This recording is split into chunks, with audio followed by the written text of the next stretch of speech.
आप देख रहे हैं न्यूज इंडिया, आपके साथ मैं हूं निदा अहमद। बुलेटिन की शुरुआत करेंगे हिमाचल की अहम खबर के साथ। आपको बता दें कि हिमाचल सीएम पर कांग्रेस हाईकमान जो है वो फैसला करेगा। विधायक दल की बैठक में प्रस्ताव पारित हो चुका है और सभी 40 विधायकों ने आला कमान पर फैसला छोड़ दिया है। कल दरअसल दिन भर बैठक चली और दिन भर बैठक चलने के बाद इस बात का ऐलान किया गया। प्रेक्षक आज आला कमान को अपनी रिपोर्ट जो है वो सौंपेंगे, तो सभी 40 विधायकों ने आला कमान पर अपना फैसला जो है वो सौंप दिया और अब आला कमान ही वो चेहरा, वो नाम तय करेगा कि आखिर किसको सीएम का चेहरा, सीएम का कैंडिडेट जो है वो कांग्रेस पार्टी बना सकती है हिमाचल के अंदर। तो कल दिन भर बैठक चली और बैठक चलने के बाद इस बात का ऐलान किया गया। हिमाचल सीएम पर कांग्रेस हाईकमान अब फैसला करेगा, क्योंकि कांग्रेस हाईकमान पर तमाम 40 विधायकों ने अपना फैसला जो है वो छोड़ दिया है।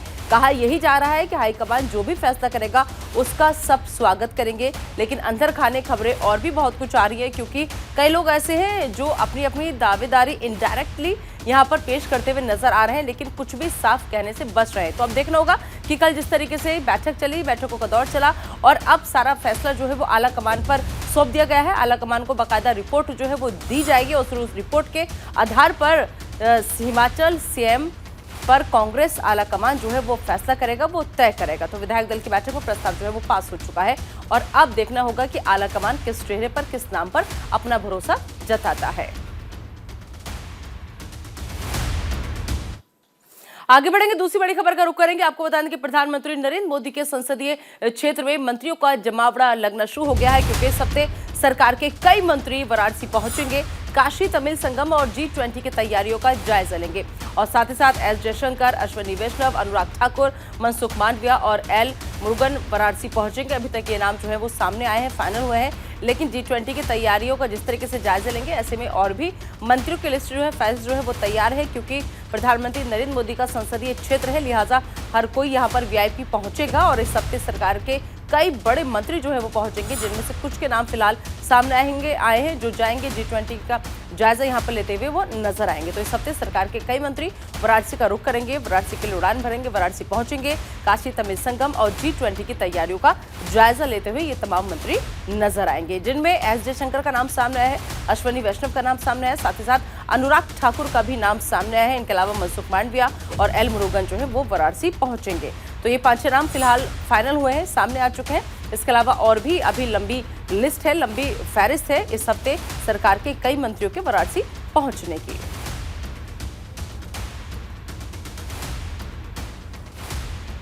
तो इस हफ्ते सरकार के कई मंत्री वाराणसी पहुंचेंगे, काशी तमिल संगम और G20 की तैयारियों का जायजा लेने के मकसद से ये लोग वहां पर जा रहे हैं कि किस तरीके की तैयारियां चल रही हैं और कितनी तैयारियां मुकम्मल हो चुकी हैं, कितनी अभी करवानी है। तो ये तमाम लोग वहां पहुंचेंगे और फिर तैयारियों का जायजा लेकर इसे आगे रिपोर्ट सौंपेंगे। और अगर गुजरात बीजेपी की बात करें तो गुजरात बीजेपी ने केंद्रीय पर्यवेक्षक जो है उनको नियुक्त कर लिया है। विधायक दल का नेता चुनने के लिए पर्यवेक्षक नियुक्त किए गए हैं। गुजरात में आज नवनिर्वाचित विधायकों की बैठक जो है वो बुलाई गई है। तो अब देखना होगा कि तमाम जब नवनिर्वाचित विधायक एक साथ इकट्ठा होंगे तो उसके बाद उन्हें आगे के लिए क्या दिशा निर्देश जो है वो दिए जाते हैं। तो अहम खबर ये कि गुजरात में आज नवनिर्वाचित विधायकों की बैठक जो है बुलाई गई है। आज तमाम जीते हुए जो विधायक हैं वो एक साथ एक छत के नीचे इकट्ठा होंगे। गुजरात बीजेपी ने फिलहाल केंद्रीय पर्यवेक्षक जो है वो नियुक्त कर दिया है। विधायक दल का नेता का चुनने के लिए पर्यवेक्षक की नियुक्ति की गई है। अब देखना होगा कि विधायक दल का नेता किसे चुना जाएगा। लिहाजा आज की बैठक बेहद खास, क्योंकि आज नवनिर्वाचित विधायकों की बैठक गुजरात के अंदर बुलाई गई है गुजरात बीजेपी ने।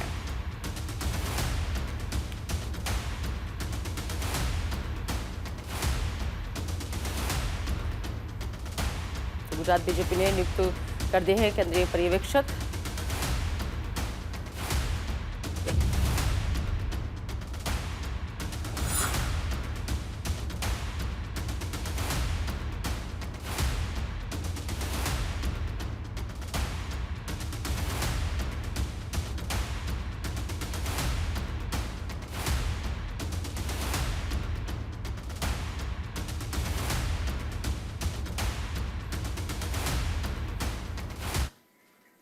और चलिए आगे बढ़ेंगे और अब बात करेंगे उत्तर प्रदेश के मुख्यमंत्री योगी आदित्यनाथ की, क्योंकि आज से 2 दिवसीय गोरखपुर दौरे पर मुख्यमंत्री योगी आदित्यनाथ हैं और इस दौरान वो महाराणा प्रताप शिक्षा परिषद संस्थापक समारोह में शामिल होंगे।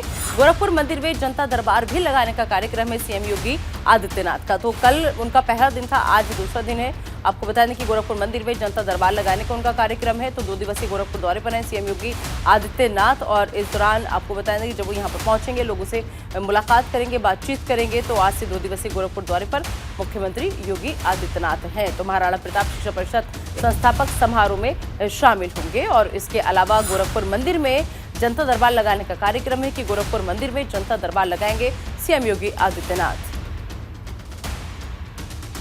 तो ताबड़तोड़ दौरे लगातार उत्तर प्रदेश के मुख्यमंत्री योगी आदित्यनाथ कर रहे हैं और इसी कड़ी में आज वो गोरखपुर जाएंगे। 2 दिवसीय दौरा है उनका। गोरखपुर मंदिर में जनता दरबार लगाकर वहां की जनता की समस्याएं सुनेंगे, उनका समाधान करेंगे। तो आज से 2 दिवसीय गोरखपुर दौरे पर उत्तर प्रदेश के मुख्यमंत्री योगी आदित्यनाथ रहने वाले हैं और इस दौरान महाराणा प्रताप शिक्षा परिषद संस्थापक समारोह में शामिल होने का उनका कार्यक्रम है। साथ ही साथ गोरखपुर मंदिर में ही जनता दरबार लगाने का भी कार्यक्रम है।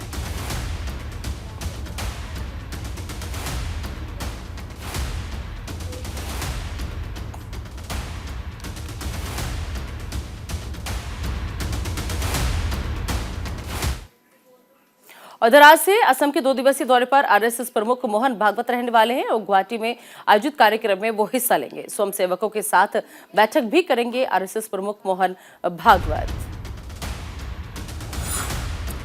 तो आज से असम के 2 दिवसीय दौरे पर रहेंगे आरएसएस प्रमुख मोहन भागवत और साथ ही साथ यहां पर आयोजित कार्यक्रम में हिस्सा भी वो लेंगे। गुवाहाटी में कार्यक्रम का आयोजन किया गया है, वहां पर वो शिरकत करेंगे और इसके अलावा स्वयंसेवकों के साथ बैठक भी करेंगे आरएसएस प्रमुख मोहन भागवत। तो आज से असम का उनका कार्यक्रम है। असम के 2 दिवसीय दौरे पर पहुंचेंगे और गुवाहाटी के हाजोंगबोटो में आयोजित एक कार्यक्रम में शामिल होंगे, हिस्सा लेंगे।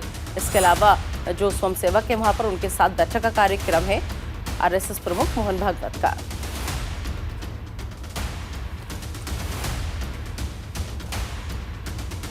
बीजेपी नेता नीतीश राणे की दरअसल नीतीश राणे ने महाराष्ट्र सरकार से लव जिहाद कानून लाने के लिए कहा है।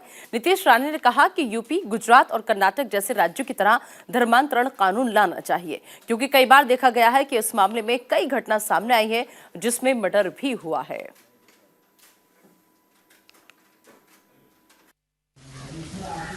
महाराष्ट्र में उत्तर प्रदेश, गुजरात, कर्नाटक जैसे एक धर्मांतर विरोधी कायदा लाना चाहिए, ऐसी मांग हम कर रहे हैं। हिंदू लड़कियों को लव जिहाद के नाम पे फंसाया जाता है, आगे जाके बेचा जाता है और काफ़ी केसेस में उनका मर्डर भी किया जाता है। ऐसी बहुत सारी घटनाएं आज महाराष्ट्र में हो रही है। हिंदू लड़कियों को अगर बचाना हो तो महाराष्ट्र में धर्मांतर विरोधी कायदा लाना ही चाहिए और मुझे इस बात का समाधान है कि महाराष्ट्र की हिंदुत्ववादी सरकार जल्द ही लव जिहाद विरोधी कायदा लेके आ रहा है। इसके लिए मैं उनका तहे दिल से अभिनंदन करता हूँ। बिहार के कुंडली विधानसभा उपचुनाव में मिली हार, सिंगापुर से भारत पहुंचे बिहार के डिप्टी सीएम तेजस्वी यादव ने कहा कि अभी जैसे ही हम उतरे हैं हमें पता चला कि काफी कम मार्जिन यानी 3000 के आसपास से हमारे महागठबंधन के प्रत्याशी हारे हैं और इससे पहले भी गोपालगंज में हुए उपचुनाव में भी हम 17,100 वोटों से हारे थे, जो कि काफी कम मार्जिन था। अब ये देखना होगा और इस बात पर भी गहन करना होगा कि आखिर चूक कहां हुई है।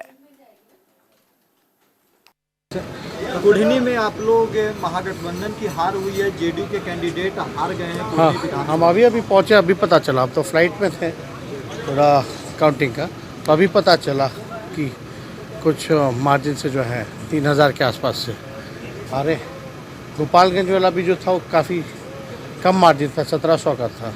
तो ये कम जो मार्जिन है कोई बड़ा मार्जिन नहीं है, तो ये देखना पड़ेगा कि कहाँ कमी है। बीजेपी वाला प्रधानमंत्री कह रहे हैं कि स्पष्ट संकेत दे रहा है कि बिहार का जो उपचुनाव है कि आने वाले दिनों में भविष्य की राजनीति का संकेत दे रहा है। बिहार में जो चुनाव अब सब बोलता ही है, उसमें क्या दिक्कत है।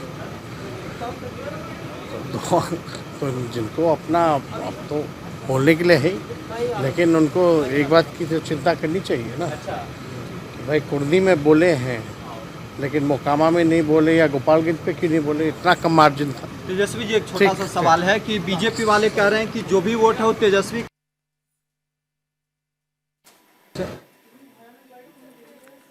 तो कहाँ चूक हुई है, ध्यान देंगे, ये कहते हुए नजर आए तेजस्वी यादव। डिप्टी सीएम तेजस्वी यादव का ये बयान जो है वो सामने आया है। कुंडली विधानसभा उपचुनाव में जो हार मिली है उस हार पर वो बोलते हुए नजर आए और उन्होंने साफ ये कहा कि अभी अभी पता चला है, आगे हम ध्यान देंगे, गहन चर्चा करेंगे और चूक कहाँ हुई है इस पर भी फोकस करेंगे।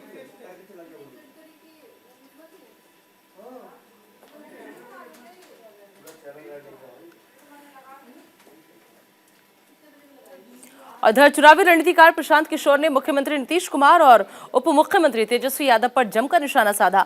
उन्होंने कहा कि तेजस्वी यादव लालू यादव के बिना कुछ भी नहीं है। जिस चाचा भतीजे के बारे में आप बात कर रहे हैं वो जनता के साथ सिर्फ धोखा कर रहे हैं। जब से ये चाचा भतीजा सत्ता में आए हैं तब से 3 उपचुनाव हुए जिसमें 2 में हार का सामना करना पड़ा। एक चुनाव जीते क्योंकि वो बाहुबली की सीट थी। और आप क्या बात कर रहे हैं? चचा भतीजा की सरकार, इनकी हैसियत क्या है? 3 चुनाव उपचुनाव हुए, उसमें 2 जगह चुनाव हारे, एक जगह जीते, वो बाहुबल का मामला था। ये चुनाव जीत सकते हैं ये लोग। 15 में इनकी मदद हमने नहीं की होती तो महागठबंधन जीत गया होता। ये हमको बताएंगे कि चुनाव कैसे ना है। कितना इनको ज्ञान है भाई। 2015 में तेजस्वी यादव कहीं थे, पहली बार एमएलए के तौर पर चुनाव लड़ाया गया। उससे पहले कोई था? कौन है ये? क्या किया इन्होंने? राजनीति में इनकी कितनी समझ है भाई? लालू यादव के लड़के हैं इसलिए आरजेडी के लीडर हैं। आप भी किसी बड़े बाप के लड़के रहिएगा तो उस दल के नेता हो जाइएगा। बिहार के नेता थोड़ी ना है, बिहार की जनता ने उनको चुना है। हम क्यों जवाब दें उनकी बात का? कौन है तेजस्वी यादव? मतलब कौन सा पराक्रम कर दिया उन्होंने? क्या पढ़ाई में पराक्रम कर दिया? बिहार का खेलकूद में नाम कर दिया? बिहार में सामाजिक स्तर पर कुछ काम किया? कोई जानता है बाहर? भाई इतने लोग जानते हैं कि लालू यादव के लड़के हैं। हमारे बाबूजी तो नहीं थे मुख्यमंत्री। आप हमारा नाम इसलिए नहीं जानते हैं कि हमने कुछ सही या गलत कुछ काम हमने किया है, इसलिए नहीं ना जानते कि हमारे बाबूजी मुख्यमंत्री थे। तो 2 स्पोक्स पर्सन को टीवी बैठा कर किसी पर लांछन लगाना, किसी पर कुछ बकवास करना। भैया आप स्वास्थ्य मंत्री हैं ना, बिहार की स्वास्थ्य व्यवस्था को सुधार के दिखाइए। आपने कहा था ना कि 10 लाख लोगों को सरकारी नौकरी देंगे, तो 10 लाख नौकरी दिला के दिखाइए। आप काहे नहीं उनसे पूछते हैं कि आपने कहा था कि पहली कैबिनेट में साइन करेंगे, जिस कलम से पहला डिसीजन यही साइन करेंगे कि 10 लाख लड़कों को सरकारी नौकरी मिल जाएगी। आप लोगों ने पूछा एक बार भी? आरजेडी के नेताओं से पूछा कि भाई कलम टूट गई है कि स्याही से उठ गई है कि कैबिनेट मीटिंग हो नहीं रही है? आप लोग भी क्या है, नेताओं को मतलब जो सामने अवेलेबल है उसको रगड़ते रहिएगा, और जो सवाल पूछा था ना उसकी हिम्मत आपकी है नहीं। नीतीश कुमार पिछली बार कब लास्ट प्रेस वार्ता की आपको याद है? डर के मारे पत्रकारों के सामने नहीं आ रहे। भाई मैं तो ओपन चुनौती दे रहा हूं नीतीश कुमार।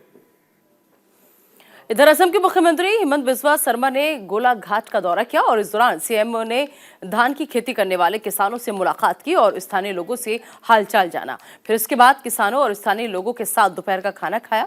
दरअसल सीएम इस वक्त गोलाघाट में धान की खेती करने वाले किसानों से उनका हालचाल जानने के लिए पहुंचे हुए थे और इसी दौरान उन्होंने स्थानीय लोगों से लोकल मुद्दों पर बातचीत भी की और इसका वीडियो ट्विटर पर शेयर करते हुए मुख्यमंत्री ने कहा कि गोलाघाट जिले के रहधोला पाथर में धान की कटाई कर रही महिलाओं के साथ बातचीत करना और उनके साथ दोपहर का भोजन करना बहुत प्रेरणादायक था। साथ ही उन्होंने कहा कि हमारे देश की महिलाएं न सिर्फ अपने परिवार का भरण पोषण करती हैं बल्कि अर्थव्यवस्था में भी महत्वपूर्ण भूमिका निभाती हैं। इस दौरान सीएम हेमंत ने किसानों को गले भी लगाया।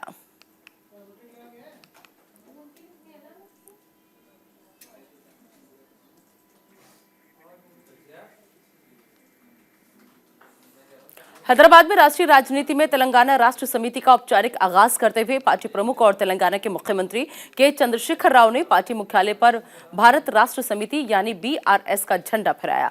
निर्वाचन आयोग ने टीआरएस के नए नाम बीआरएस को मंजूरी दे दी है और इसके पहले उन्होंने टीआरएस का बीआरएस के रूप में नाम परिवर्तित करने से संबंधित दस्तावेज पर दस्तखत किए। इस मौके पर कर्नाटक के पूर्व मुख्यमंत्री एसडी कुमारस्वामी, लोकप्रिय अभिनेता प्रकाश राज और कई बीआरएस नेता इस मौके पर मौजूद रहे। आपको बता दें कि सीएम राव को केसीआर के रूप में भी जाना जाता है।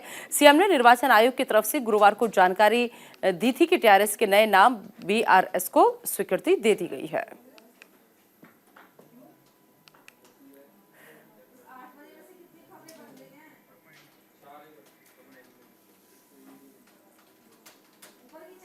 फिलहाल इस बुलेटिन में अभी के लिए इतना ही। आप दीजिए इजाजत, लेकिन बने रहिए न्यूज इंडिया के साथ।